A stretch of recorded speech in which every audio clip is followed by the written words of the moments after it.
everything they did this offseason just felt clunky and awkward. And then you consider the way they handled the Quinn Hughes thing. Like, if there's any GM or front office in general that I think wants to flash back to June 15th, and you know what, let's maybe try it, take a second crack at this, it's probably that group in Vancouver.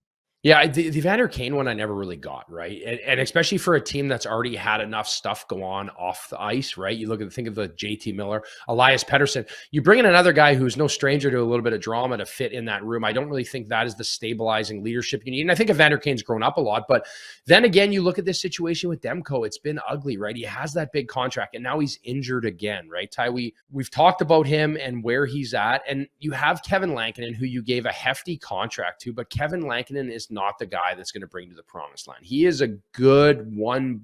He can fill in, but he is not your guy. So to think where this team has transferred, we look back to a few years ago when the All-Star game was in Toronto, and I believe they sent almost 5 players to the game, and things were humming along in Vancouver, and everything looked great. To where they're at right now, I think is a big disappointment.